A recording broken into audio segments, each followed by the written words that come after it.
नमस्कार, मी मेघराज राजे भोसले, अध्यक्ष अखिल भारतीय मराठी चित्रपट महामंडळ. मित्र, अनेक कलावंत असे असतात की जे खरंच समाजासाठी काम करत असतात. ते कलावंत म्हणून चांगले असतात, त्याचबरोबर ते एक माणूस म्हणून सुद्धा चांगले असतात. पण विजय पाटकर नावाचा कलंक आपला जो इंडस्ट्रीला आहे, तो अभिनेत्यामध्ये तर कच्चा आहेच आहे, परंतु लबाडीमध्ये एक नंबर आहे. आज ज्या प्रकारे त्यांनी माझ्यावर आरोप केले, मी सुद्धा गेली 30 वर्ष इंडस्ट्रीत काम करतोय. 1995 साली पहिलं प्रोडक्शन झालंय. कुठल्याही मोठ्या घरातनं डायरेक्ट वरून आलेलं नाहीये. सातत्याने रंगभूमीवर असेल, लोककला असेल, नाटक असेल, सिरियल असेल, सिनेमा असेल, चांगले चांगले निर्मिती, कॉर्पोरेट इव्हेंट असेल, 15 राज्यामधलं माझं सेटअप असेल, कोको कोला सारख्याचा नॅशनल वेंडर असेल, असे असंख्य प्रकार करून मी चित्रपट महामंडळाचा अध्यक्ष झालोय. परंतु हा हरामखोर विजय पाटकर, ज्याने त्याच्या 1 वर्षाच्या कारकिर्दीत फक्त स्वतःला 5 चित्रपट मिळवले, अनुदान देतो म्हणून लोकांना फसवलं. ते निर्माते माझ्याकडे येतात. एखाद्या दिग्दर्शकाने निर्माता आणला तर तो निर्माता पळवणारा हा विजय पाटकर, जो आपल्या जनरल बॉडी मधून पळपुटा अध्यक्ष म्हणून प्रसिद्ध झाला, ज्याने 10,75,000 भ्रष्टाचारामध्ये चॅरिटी त्याला दोषी ठरवले. हायकोर्टामध्ये गेला, तिथेही त्याला पैसे भरायला लावले. आणि तो मला शिकवतोय की मेघराज भोसले असा आहे. माझी चूक आहे, कारण मी नम्र आहे, मी सांस्कृतिक घरातला आहे, खानदानी राजे भोसले.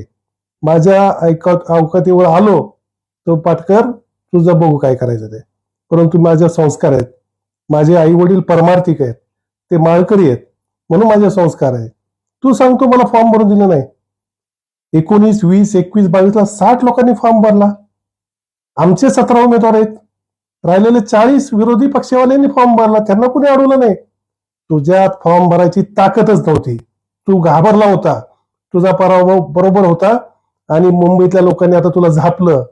तू महामंडळ बचाव, मुंबई एकी अशा नावाने सतत गेली 10 वर्ष मला त्रास देतोय. हे इलेक्शन पुढे जाण्यामागचं तूच कारणी आहे. आणि अचानक मध्ये इलेक्शन लावणं, जे 10 जूनला त्याचा निकाल होणार होता की 10 जूनला 45,000 वर्ग सभासदांना मतदानाचा अधिकार मिळणार होता, तेव्हा असताना तू अचानक काही लोकांना मॅनेज करून इलेक्शन लादलं.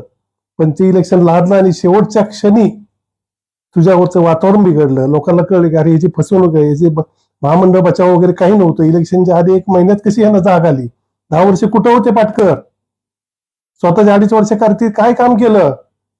स्वतः त्याच्या आधी 5 वर्ष संचालक होता, काय काम केलं? तुम्ही मला शिकवता, खोटं सांगता की महामंडळ प्रशासक आहे. महामंडळाचा अजून सुद्धा विद्यमान अध्यक्ष मेघराज राजे भोसलेच आहे. आणि पुढचा सुद्धा 8 जूनला अध्यक्ष मीच होणार आहे, कारण मला खात्री, कारण या पाटकरच्या मागे कुणी नाही, पण आमच्या बरोबर विजय आहे. अशा या खोट्या माणसाला मुंबईकरांनी नाकारले, महाराष्ट्राने नाकारले. लबाडी करणं, स्वतः एखादी सुपारी घ्यायची, त्याची बिलं महामंडळात लावायची, अशी करायचं. सुपारीवाल्याकडनं लॉजिंगचं बिल घ्यायचं, खाण्याचं बिल घ्यायचं, महामंडळाची बिलं लावायची, दारूच्या पार्ट्या करायच्या आणि 57 लाखाचा इव्हेंट महामंडळाचा करायचा. त्या 10-75चा भ्रष्टाचार पाटकरनी केला, त्यात दोषी आढळला. तर हे सगळं कटकारस्थान आहे. इलेक्शन लावणं, ते 3,500 लोकांमध्ये मी भांडलो. 25,000 लोकांसाठी माझी हायकोर्टची तारीख होती. 10 तारखेला निकाल आमच्या बाजून लागणार होता. हे सगळ्या लोकांना हिरावून घेतलं. आता ते लोक वैतागले की ह्या पाटकरमुळे आपली बचाव समितीने यामध्ये राजकारण झालं. आणि हे करत असताना इलेक्शन लादलं गेलं, पण आम्ही घाबरलो नाही. त्या 3,400 मध्ये सुद्धा आम्ही पॅनल तयार केला आणि सर्वांशीच बोललो. मी परवा फॉर्म भरत असताना पितांबर काळे रणदिवे आले, त्यावेळेस मी त्यांच्या पाया पडलो, त्यांचा आशीर्वाद घेऊन फॉर्म भरला. आमचे सुशांत शेलार होते, सर्वजण होते. त्यांनी फॉर्म भरताना रणदिवे पितांबर काळेंचा आशीर्वाद घेतला. ते आता सध्या आमच्या विरोधात उभा आहेत. आम्ही केलं. हा खोटाडा माणूस सांगतोय मला फॉर्म भरून दिला नाही. कोण होते तिथं? कुठले मंत्री होते? कुठला ओएसडी होता? काही सांगायचं, दिशाभूल करायची, ते चालणार नाही. नीलम शिर्के या अभिनेत्री आहेत. आम्हाला अभिनेत्रीसाठी आम्ही सर्वांशीच संपर्क साधला होता. त्यात नीलमताईंशी साधला, त्या तयार झाल्या, त्या आल्या. लगेच याचं राजकारणाची संमत, दमदाटीची संमत. पाटकर, हे चुकीचं आहे आणि फक्त तुमचा पराभव तो होणारच होता. त्यामुळे फॉर्म भरला नाही. 60 लोकांनी फॉर्म भरला आणि तुमच्या फॉर्मला कशी अडचण येते? त्यामुळे खोटे आरोप सोडा.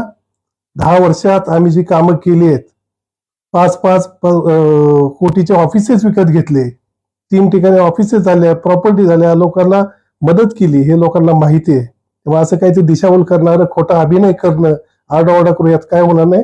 दम असता तर फॉर्म भरला असता आणि तुम्हाला 7 तारखेला दाखवलं असतं की मेघराज भोसले कोण आहे. तुम्ही मला किती खालच्या पाठीवर बोला, मी तुमचा रिस्पेक्टच करणार, परंतु मी जर माझ्या याच्यावर आलो तर परत मला माफ करा. धन्यवाद.